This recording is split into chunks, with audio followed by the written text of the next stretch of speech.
Captain Jake Morrison stood on the bridge of the USS Liberty and watched his screens with growing concern. The ship had been exploring the empty space near Kepler 442 for 3 weeks without finding anything unusual. Now something very unusual had found them. The sensors showed 5 massive ships approaching from the direction of the distant star. These ships were unlike anything in human records. They looked like giant crystals floating through space, each one easily 10 times larger than the Liberty. Lieutenant Commander Ben Torres worked at his tactical station and shook his head. His scanners could not get clear readings on the approaching vessels. Every time he tried to analyze their hull composition or energy signatures, the readings changed completely. It was as if the ships were not made of solid matter at all. The energy patterns made no sense according to human physics. Chief Engineer Lisa Parker called from the engine room through the communication system. She had been monitoring the strange energy readings from her station below. The alien ships were giving off power signatures that should have been impossible. They seemed to be drawing energy from empty space itself. Her instruments showed the ships were somehow connected to dimensions that humans had only theorized about in advanced physics classes. The alien fleet moved with perfect coordination through space. They did not follow normal flight patterns that human ships used. Instead, they seemed to phase in and out of normal space, appearing at different locations without traveling the distance between them. Captain Morrison had seen advanced alien technology before, but nothing like this. These ships moved as if the normal laws of physics did not apply to them, without warning. All communication channels on the Liberty suddenly activated at once. A voice spoke in perfect English, though it had a strange quality that made it sound like it came from very far away. The voice belonged to someone who called herself Admiral Helena Cross of the Eterna Fleet. She spoke with complete confidence and a tone that suggested she was used to being obeyed without question. Admiral Cross announced that the human ship had entered sacred space that belonged to the Eterna people. She explained that her people were the true rulers of this part of the galaxy and had been for millions of years. Humans were nothing more than a young species that had barely learned to leave their home planet. The Eterna had watched countless species like humanity rise and fall while they remained eternal and unchanging, the alien admiral described her people as beings who had moved beyond the limitations of normal life. They did not age or die like humans did. They had mastered technologies that allowed them to control matter and energy in ways that seemed magical to younger species. They considered themselves to be gods compared to the brief lives of mortals like humans. To demonstrate their power, Admiral Cross gave an order to her fleet. 3 human scout ships that had been exploring nearby suddenly found their engines completely disabled. The ships were not damaged or destroyed, but every system on board stopped working instantly. The crews were left floating helplessly in space, completely dependent on rescue from the Liberty. Captain Morrison tried to respond to the alien communication, but Admiral Cross continued speaking without acknowledging him. She informed the humans that they had exactly 7 Earth days to leave this sector of space completely. All human ships and stations in the area would need to withdraw immediately. If humans refused to obey this command, they would face what she called divine judgment. The Eterna Admiral explained that her people did not negotiate with species they considered inferior. Humans could choose to acknowledge Eterna superiority and leave peacefully, or they could be removed by force. She made it clear that the Eterna had dealt with many stubborn species over the centuries. Those who refused to submit were eliminated completely, as if they had never existed at all. Ben Torres managed to get partial readings on the alien ships during their demonstration of power. The energy levels required to disable 3 ships simultaneously should have drained massive amounts of power from any known technology. However, the Eterna vessels showed no signs of energy depletion. If anything, they seemed to be drawing more power from unknown sources. Chief Engineer Parker made a crucial discovery during her scans of the alien demonstration. The Eterna ships emitted a specific type of quantum signature when they used their abilities. This signature suggested they were manipulating space and time itself rather than using conventional technology. The readings were unlike anything in human scientific databases, but they followed patterns that might be understandable with enough study. Admiral Cross ended her communication with a final warning. Humanity had 7 days to prove they understood their place in the cosmic order. The Eterna would return to this location in exactly 1 week. If any human vessels remained in the area, the divine judgment would begin immediately. The communication channel closed, leaving the Liberty alone with the disabled scout ships and the memory of impossible alien technology. Captain Morrison ordered an immediate rescue operation for the disabled scout ships while he considered their options. The Eterna had demonstrated power beyond human understanding, but they had also revealed something important. Even gods, it seemed, felt the need to give warnings to mortals. Fleet Admiral Ryan Clark sat in the Emergency Council chamber at Luna Command Station and reviewed the recordings from the USS Liberty for the 3rd time. The images of the Eterna ship still seemed impossible even after careful analysis. Every expert who had examined the footage agreed that the alien technology operated on principles that humans barely understood. The ships appeared to exist partially outside normal space, which explained why conventional sensors could not get accurate readings. Dr. Emma Watson presented her analysis of the Eterna communication to the assembled military leaders and scientists. She had spent the past 2 days studying every word and tone in Admiral Cross's message. The alien language patterns showed no trace of uncertainty or doubt. The Eterna spoke as if they had never encountered a situation where their commands were not immediately obeyed. This suggested they had not faced serious opposition in a very long time. Commander Nick Hayes from Intelligence Division shared disturbing information about Eterna contact with other species. His research teams had found references to the Eterna in the databases of 12 different alien civilizations. In every case, the pattern was identical. The Eterna would appear, demand submission, and give a brief warning period. Species that complied were allowed to exist under Eterna rule. Those that refused simply disappeared from all historical records. The intelligence reports painted a terrifying picture of Eterna capabilities. They did not just destroy enemy civilizations in the traditional sense. Entire species were erased, so completely that even archaeological evidence of their existence vanished. It was as if the Eterna could reach back through time and remove all traces that a rebellious species had ever lived. This level of power went far beyond advanced technology into something that seemed truly God-like. Captain Morrison arrived at Luna Station with Chief Engineer Parker and Lieutenant Commander Torres. Parker brought detailed technical analysis of the quantum signatures she had detected during the Eterna demonstration. Her findings suggested that the alien ships required enormous amounts of energy to maintain their dimensional manipulation abilities. However, the energy sources they used were completely unknown to human science. Commander Steve Phillips from the Experimental Weapons Division revealed Project Blackout to the Emergency Council. For the past 5 years, human scientists had been developing theoretical weapons based on quantum mechanics and dimensional physics. The project had produced one prototype warship called the USS Retribution. This ship incorporated untested technologies that might be effective against enemies who operated outside normal space. The USS Retribution had been designed to test weapons that created temporary rifts in space-time itself. The quantum torpedoes could theoretically disrupt enemies who relied on dimensional manipulation technology. However, these weapons had never been tested in actual combat. The mathematics suggested they might work against Eterna ships, but they could just as easily destroy the ship that fired them. Dr. Watson raised a critical point about Eterna psychology during the council meeting. Her analysis showed that the aliens had no concepts in their language for adaptation or learning from unexpected situations. They had been so dominant for so long that they seemed incapable of adjusting their tactics when faced with new threats. This psychological rigidity might be their greatest weakness, but only if humans could find a way to exploit it. Admiral Clark faced an impossible decision with less than 6 days remaining until the Eterna deadline.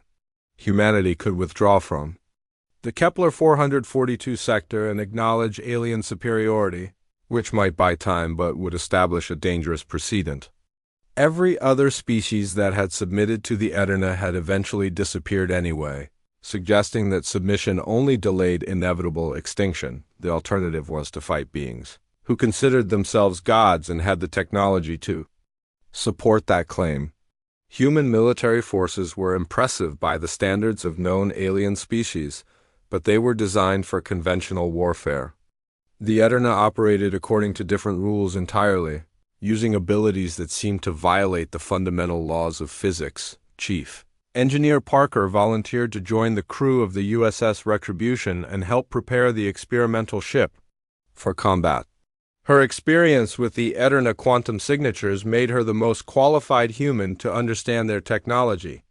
She believed that the alien ships might be more vulnerable than they appeared, but only during specific operational cycles when their dimensional anchors required recalibration. Lieutenant Commander Torres requested permission to serve as tactical officer aboard the experimental vessel. His analysis of Eterna ship movements had revealed subtle patterns in their phasing abilities. The aliens seemed to follow predetermined sequences when shifting between dimensions, which might allow human weapons to predict their positions and timing. Dr. Watson asked to join the mission as science advisor despite having no military training. Her understanding of Eterna psychology might be crucial for anticipating their responses to human tactics. She had identified several behavioral patterns that suggested the aliens were overconfident to the point of recklessness when dealing with species they considered inferior. Admiral Clark made his decision after consulting with the Global Leadership Council on Earth. Humanity would not bow to self-proclaimed gods, regardless of their apparent power. The USS Retribution would be prepared for combat as quickly as possible. If humans were going to face extinction, they would do so while fighting rather than surrendering. The preparations began immediately, with every available resource being directed toward the experimental warship. Scientists worked around the clock to install and test the quantum torpedo systems. Military strategists developed tactics for fighting an enemy that could appear anywhere in space without warning. Medical teams prepared for casualties from weapons that might tear holes in reality itself. The clock was counting down toward humanity's first war against beings who claimed to be immortal gods. In 5 days, they would discover whether mortal determination could overcome divine arrogance. The USS Retribution hung in the Luna shipyards like a dark metal predator waiting to hunt. Captain Lisa Parker walked through the ship's corridors and marveled at the experimental technology being installed around her. Every system on the vessel pushed the boundaries of human engineering. The quantum torpedo launchers took up entire sections of the ship, their massive energy conduits running like arteries through the hull. The adaptive armor plating could theoretically adjust its molecular structure in response to different types of attacks. Navigator Danny Roberts studied star charts in his quarters and calculated hyperspace routes that normal ships could never attempt. His mathematical abilities had earned him a reputation for finding shortcuts through space that existed only in theoretical physics. The mission to face the Eterna would require jumps through dimensions that might not follow standard rules of navigation.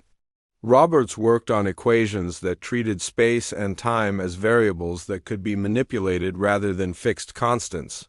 Weapons specialist Maya Foster ran diagnostic tests on the quantum torpedo systems for the 10th time that day.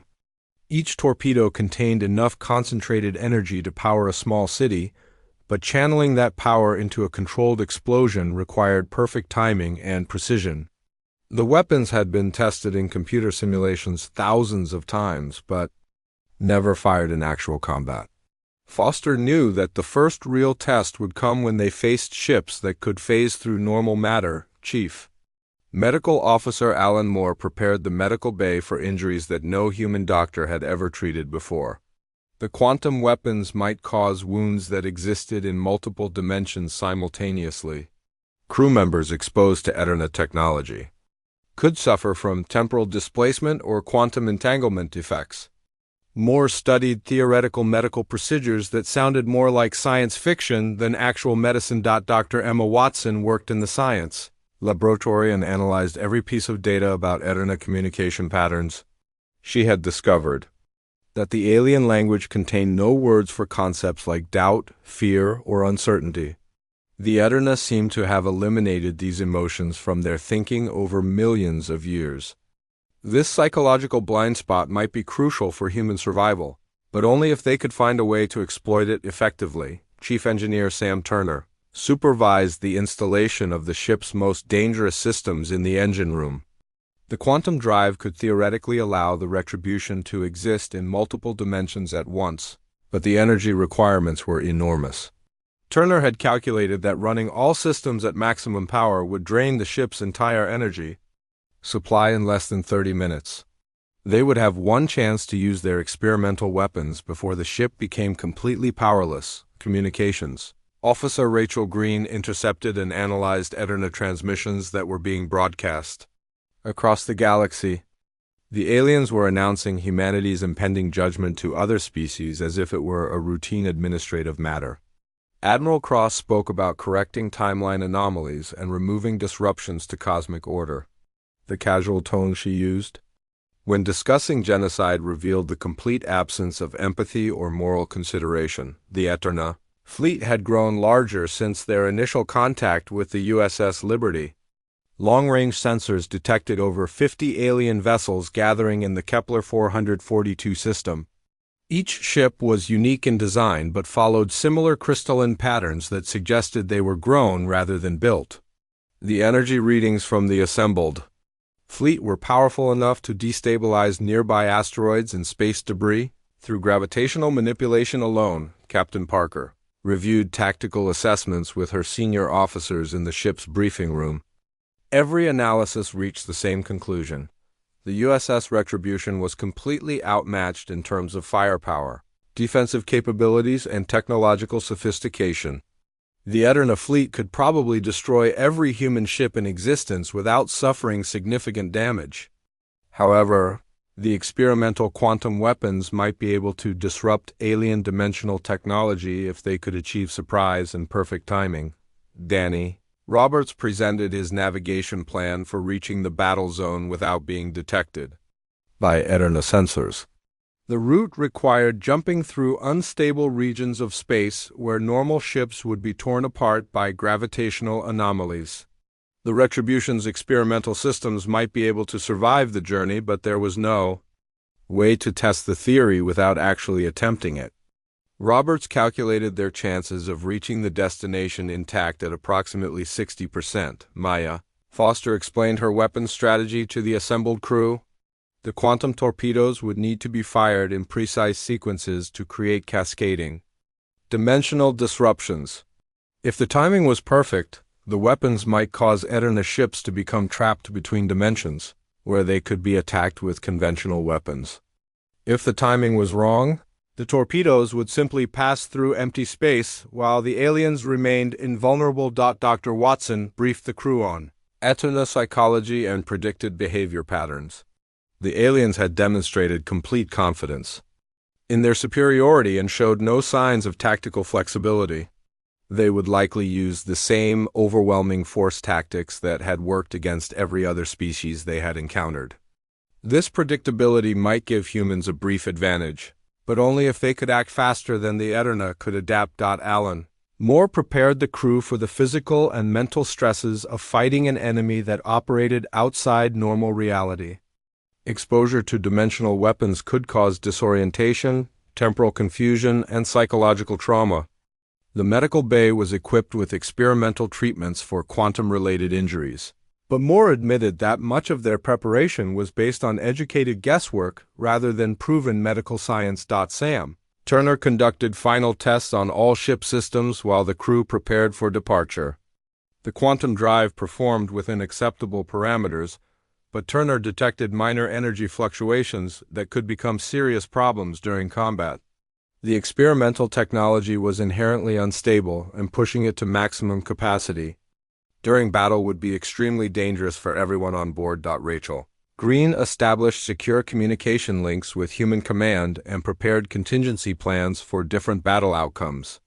If the Retribution was destroyed, she would need to transmit all tactical data about Eterna weaknesses to other human forces. If they achieved victory, she would coordinate with Earth's defense fleets to exploit any advantages they gained through the experimental attack. The USS Retribution departed Luna Station with a crew of 200 volunteers who understood they might not return home. Every person on board had chosen to face impossible odds rather than submit to alien gods. As the ship jumped into hyperspace toward its destination, Captain Parker reflected on the strange irony that humanity's greatest weapon against immortal beings might be their own willingness to die for what they believed was right. The USS Retribution emerged from hyperspace at the edge of the Kepler 442 system and immediately detected the massive Eterna fleet waiting in perfect formation. Captain Parker stood on the bridge and watched the tactical display show 53 alien vessels arranged in geometric patterns that seemed to pulse with their own internal light. The crystalline ships were even more impressive in person than they had appeared in the recordings from the USS Liberty. Each vessel looked like a living cathedral made of pure energy and exotic matter. Admiral Cross's flagship dominated the center of the formation, like a dark crystal mountain floating in space. The Eternal Throne was easily 20 times larger than the Retribution and radiated power that caused nearby space to shimmer and bend. Smaller Eterna vessels orbited around the massive command ship in patterns that suggested they were connected by invisible energy fields. The entire fleet moved with perfect coordination as if controlled by a single mind. Captain Parker ordered navigator Danny Roberts to take the ship to a position just outside the range of Eterna weapons while she attempted to establish communication. The alien response came immediately through every channel on the ship simultaneously. Admiral Cross's voice filled the bridge with the same arrogant confidence she had displayed during her first contact with humanity. She expressed surprise that mortals had chosen to return and face divine judgment rather than fleeing to the safety of their home system. Dr. Watson monitored the Eterna communication frequencies and detected something interesting in the background transmissions between alien ships. The conversations revealed that the Eterna had never encountered a species that returned to fight after witnessing their power. Every other civilization had either submitted immediately or attempted to hide in distant regions of space. The alien fleet commanders seemed genuinely puzzled by human behavior patterns. Admiral Cross demonstrated her contempt for human defiance by selecting a target at random from the small escort fleet that had accompanied the Retribution. The human frigate Carson was highlighted by an energy beam from the Eternal Throne, and then it simply ceased to exist. The ship did not explode or break apart. It was simply erased from reality as if it had never been built. The crew of 300 people vanished along with their vessel, leaving no trace that they had ever lived. Chief Engineer Sam Turner detected massive energy fluctuations from the Eterna fleet during the erasure demonstration. The readings showed that removing the frigate from existence had required enormous amounts of power drawn from multiple alien ships. Turner realized that the Eterna displays of godlike power were actually draining their energy reserves, though they seemed to have access to power sources that could quickly replenish what they used. The battle began when Admiral Cross grew tired of talking and ordered her fleet to eliminate the remaining human vessels. Eterna ships began phasing through normal space, appearing behind human destroyers and cruisers without warning. Their energy weapons ignored human shields and armor completely, tearing through metal and energy barriers as if they were made of paper. Captain Parker watched helplessly as ship after ship in her escort fleet was destroyed by weapons that seemed to operate outside the normal laws of physics. Weapons specialist Maya Foster fired every conventional weapon in the human arsenal at the attacking Eterna vessels, but the results were exactly what they had expected. Missiles, energy beams, and kinetic projectiles passed harmlessly through the alien ships as they phased between dimensions. The Eterna seemed completely invulnerable to any attack that relied on normal matter or energy. Human weapons were useless against enemies who could choose when and how to interact with physical reality. Lieutenant Commander Ben Torres, who had transferred from the Liberty to serve as tactical officer, worked frantically to identify patterns. In Eterna movement, the alien ships did not phase randomly through space but followed specific sequences that might be predictable. Torres detected subtle energy signatures that appeared just before each phasing event, suggesting that the aliens required brief moments to recalibrate their dimensional anchors. Navigator Danny Roberts calculated the timing intervals between Eterna phasing cycles and transmitted the data to Maya Foster at the weapons station. If his calculations were correct, there might be windows of a few seconds, when the alien ships were fully materialized in normal space and potentially vulnerable to attack. However, the timing would need to be perfect and they would only get one chance to test the theory. Dr. Watson noticed something crucial in the Eterna communication patterns during the battle. The alien commanders were becoming frustrated with the length of time required to destroy the human fleet. They had expected immediate victory and seemed confused by human tactical maneuvers that forced them to expend additional energy. Watson realized that the Eterna had become so accustomed to easy victories that they had no experience with prolonged combat. Chief Medical Officer Alan Moore reported casualties throughout the ship as Eterna energy weapons began targeting the Retribution directly. The alien beams did not penetrate the ship's experimental armor completely, but they caused strange effects that injured crew members in ways that defied medical understanding. Some personnel experienced rapid aging, while others seemed to exist in multiple time streams simultaneously. Captain Parker made the decision to test their quantum torpedo technology when she realized that conventional tactics would only delay their inevitable defeat. She ordered Maya Foster to prepare the experimental weapons for firing, knowing that the untested systems might destroy their own ship as easily as they might damage the enemy. The quantum torpedoes required enormous amounts of power that would drain the Retribution's energy reserves and leave them defenseless if the attack failed. Sam Turner diverted all available power to the quantum torpedo systems while emergency lighting activated throughout the ship. The energy requirements were so massive that life support systems began shutting down to provide additional power. Turner warned that they would have less than 5 minutes of weapons capability before the ship's power core reached critical overload levels. Maya Foster targeted the smallest Eterna vessel in the enemy formation and fired the first quantum torpedo when Danny Roberts detected the optimal timing window. The weapon created a brilliant rift in spacetime that expanded outward like a crack in reality itself. Instead of phasing away from the attack, the targeted alien ship became trapped between dimensions as the quantum field disrupted its phasing technology. The Eterna vessel shuddered and flickered between different states of existence before finally materializing completely in normal space. For the first time in the battle, an alien ship was vulnerable to conventional weapons. Captain Parker ordered all remaining escort vessels to concentrate their fire on the trapped enemy, and the crystalline hull began to crack under the bombardment. Admiral Cross's voice filled all communication channels with what could only be described as shock and disbelief. The word impossible appeared in Eterna language for the first time, suggesting that their civilization had to rediscover concepts they had forgotten over millennia of easy dominance. The destruction of one of their vessels sent energy shockwaves through the entire alien fleet as their perfect formation began to waver. The destruction of the first Eterna vessel sent shockwaves through both fleets, but the psychological impact on the aliens was far greater than the physical damage. Admiral Cross's communications became increasingly frantic as she demanded explanations from her fleet commanders about how mortals could possibly harm immortal beings. Captain Parker listened to the intercepted alien transmissions and heard something that had never appeared in Eterna language before. Uncertainty and fear. Dr. Watson analyzed the changing patterns in alien communication and discovered that the Eterna were experiencing emotions they had not felt for millions of years. Their language was rapidly developing new concepts to describe doubt, vulnerability, and the possibility of defeat.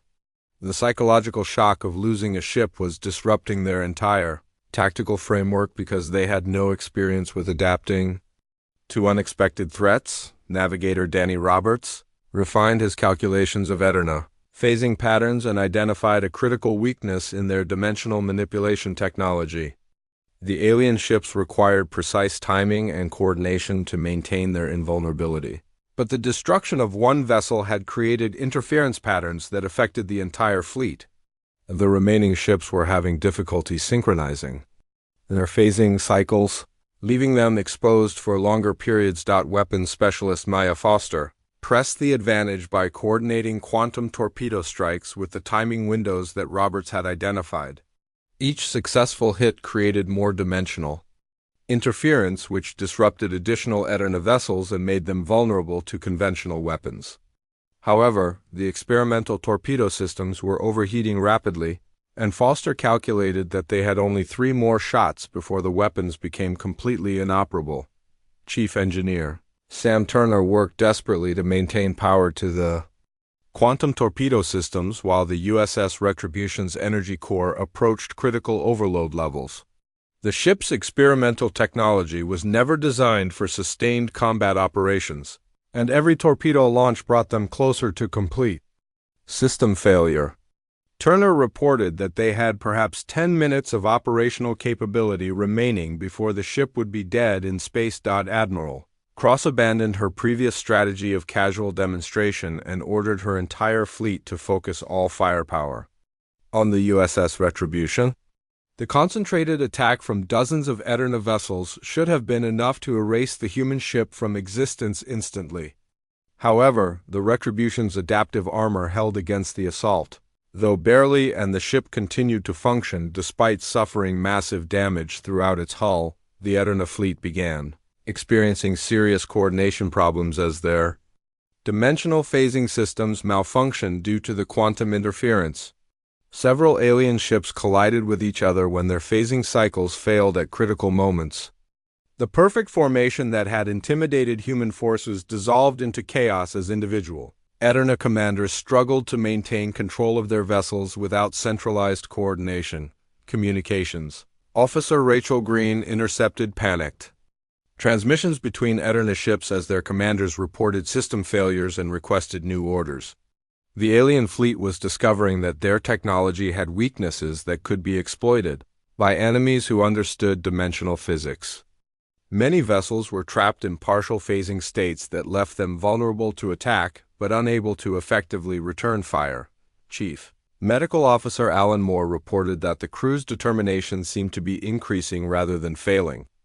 Under the extreme pressure of combat, human psychology was proving to be remarkably resilient when faced with overwhelming odds, while the Eterna appeared to be suffering psychological breakdown as soon as their assumptions about invincibility were challenged.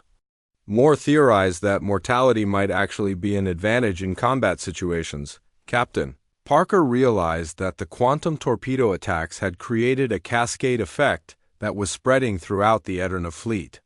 Each disabled alien ship created more dimensional interference, which affected neighboring vessels and made them easier targets for conventional weapons. The remaining human escort ships began achieving successful attacks against Eterna vessels that would have been completely invulnerable just minutes earlier. Maya Foster fired the second quantum torpedo at Admiral Cross's flagship, but the Eternal Throne's massive energy reserves allowed it to resist the dimensional disruption more effectively than the smaller vessels. However, the attack did create visible cracks in the ship's crystalline hull and forced it to materialize partially in normal space. For the first time, the Eterna command ship appeared vulnerable to sustained bombardment. Sam Turner detected critical power fluctuations throughout the Retribution as the ship's experimental systems reached their absolute limits. The adaptive armor was failing in multiple sections and the quantum drive was showing signs of imminent collapse. Turner warned that firing another torpedo might trigger a chain reaction that would destroy their own ship along with anything else in the immediate area. Dr. Watson made a breakthrough discovery while analyzing Eterna communication patterns during the battle. The aliens were not truly immortal in the sense of being impossible to kill, but rather had simply lived so long without facing serious threats that they had forgotten what vulnerability felt like. Their godlike confidence was based on millennia of unchallenged dominance rather than actual invincibility, Admiral. Cross's voice took on a tone of genuine rage as she broadcast threats across all frequencies. She demanded to know how brief mortal creatures dared to challenge beings who had ruled the galaxy for eons. However, her words now contained traces of desperation that had never appeared in Eterna communication before. The supreme confidence that had characterized their species was cracking under pressure. Lieutenant Commander Ben Torres identified the optimal target for their remaining quantum torpedoes, a cluster of Eterna vessels that were trying to coordinate their phasing cycles to escape the dimensional interference. A successful hit in that location might create a feedback loop that would disable a significant portion of the alien fleet. However, the target was heavily defended, and reaching it would require the Retribution to enter the most dangerous area of the battlefield. Captain Parker faced an impossible decision with her ship falling apart around her and only moments remaining before total system failure. The human escort fleet had been reduced to a handful of damaged vessels, while the Eterna still had overwhelming numerical superiority despite their technical difficulties. However, the aliens were clearly vulnerable for the first time in their existence, and this might be humanity's only chance to prove that self-proclaimed gods could bleed. Rachel Green detected something unexpected in the background of Eterna transmissions. Admiral Cross was receiving urgent messages from other sectors of space where Eterna forces were encountering unusual resistance. Word of the battle was spreading to other alien civilizations, and some were beginning to question whether the Eterna were truly as invincible as they claimed to be. The USS Retribution prepared for its final attack with systems failing throughout. The ship and crew members working at their stations despite injuries that would normally require immediate medical attention. Every person on board understood that they were writing a new chapter in galactic history, proving that mortals armed with determination and innovative thinking could challenge beings who had considered themselves gods for millions of years. The final confrontation began when Admiral Cross realized that her fleet was losing control of the battle, and made a desperate decision that revealed the depths of her rage and fear. The Eternal Throne broke from its position at the center of the Eterna formation and accelerated directly toward the USS Retribution with enough force to shatter asteroids in its path. The massive alien flagship intended to ram the human vessel and crush it through sheer size and momentum. Confident that superior mass would overcome experimental technology, Captain Parker watched the approaching mountain of crystalline death on her tactical display and made a split-second decision that violated every principle of space combat tactics. Instead of attempting to evade the collision, she ordered Navigator Danny Roberts to plot a direct intercept course that would bring both ships together at maximum velocity. The bridge crew stared at her in shock, but they had learned to trust their captain's judgment even when it seemed like madness. Chief Engineer Sam Turner received orders to divert all remaining power from life support, structural integrity fields, and defensive systems directly into the quantum torpedo launchers. The ship began shaking apart around them as essential systems failed, but Turner managed to channel enough energy for one final weapon discharge. He warned that the power surge would probably destroy the Retribution's reactor core, but they would have approximately 30 seconds before complete system failure. Dr. Watson calculated the optimal firing solution while the two ships raced toward each other through space. The quantum torpedo would need to be launched at point-blank range, directly into the Eternal Throne's dimensional anchor points to create a cascade failure that would trap the massive vessel in normal space. However, the timing would need to be perfect, and there would be no opportunity for a second shot if they missed their target. Weapons Specialist Maya Foster prepared the final quantum torpedo while emergency lighting flickered throughout the ship and crew members struggled to remain at their stations. The weapon contained every remaining joule of energy that the Retribution could generate, compressed into a device that would either save humanity or destroy both ships in a quantum explosion that might tear a permanent hole in space-time itself. Admiral Cross broadcast her final message as the distance between the two flagships shrank to mere kilometers. Her voice had lost all traces of divine confidence and now carried the desperate fury of a being who had never experienced the possibility of defeat. She screamed that mortals had no right to challenge their betters and that she would personally erase every trace of human existence from the galaxy. Communications. Officer Rachel Green detected something remarkable in the background of Admiral Cross's transmission. The Eterna Admiral was afraid. For the first time in millions of years, one of the self-proclaimed gods was facing the prospect of death, and the experience was shattering her psychological framework. Green realized that the Eterna had become so removed from mortality that they had forgotten how to cope with their own vulnerability. Lieutenant Commander Ben Torres coordinated the final attack sequence while debris from damaged systems floated around the bridge. His tactical analysis showed that both ships would be destroyed in the collision regardless of whether the quantum torpedo achieved its intended effect.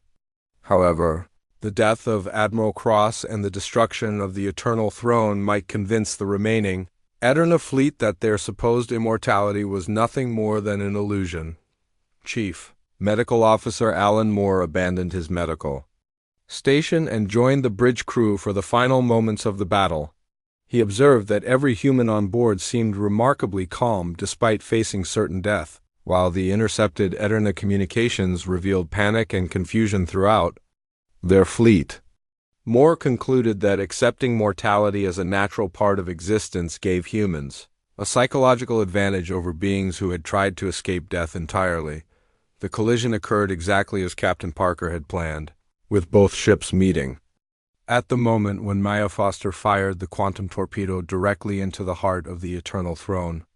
The weapon created a brilliant rift in spacetime that expanded outward like a crack in reality itself, and the massive Eterna flagship began to break apart as its dimensional anchors failed catastrophically. Admiral Cross's death scream echoed across all communication frequencies as her ship disintegrated around her. For the first time in eons, she experienced the sensation of mortality that she had tried so hard to avoid.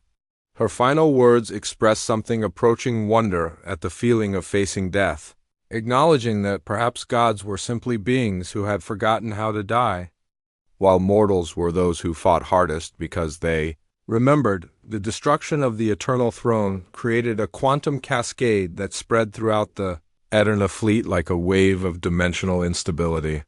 Ship after ship lost the ability to phase between dimensions and materialize completely in normal space, where they became vulnerable to conventional weapons for the first time in their civilization's history.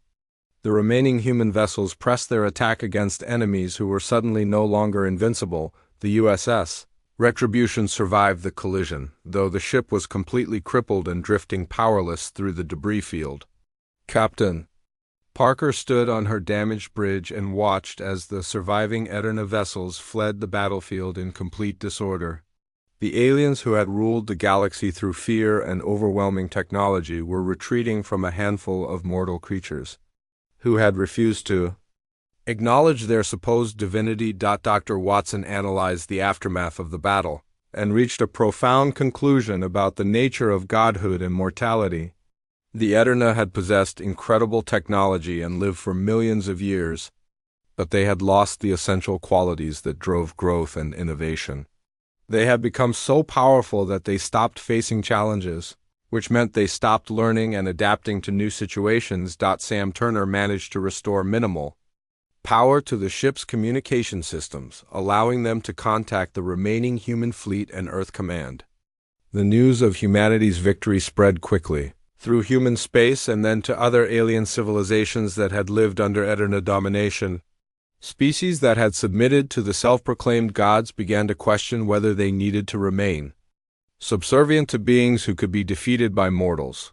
Captain Parker recorded her final log entry while rescue ships arrived to evacuate the crew of the damaged Retribution. She reflected on the irony that the Eterna had called themselves gods until humanity's warship destroyed them. But perhaps the real truth was that gods were just mortals who had stopped trying to become something better. The battle had proven that immortality without growth was just another form of death. The war against the Eterna continued in other sectors of space. But the psychological impact of Admiral Cross's defeat had broken their aura of invincibility forever. Other species began developing their own quantum weapons based on human designs, and the galaxy slowly learned that self-proclaimed gods were just powerful beings who had forgotten the struggles that made them strong in the first place. In the end, humanity discovered that their greatest weapon against immortal enemies was not their technology or their tactics, but their acceptance of mortality as something that gave meaning to existence. The Eterna had tried to escape death and ended up forgetting how to truly live, while humans embraced their brief lives and fought with the desperate courage that only mortals could understand.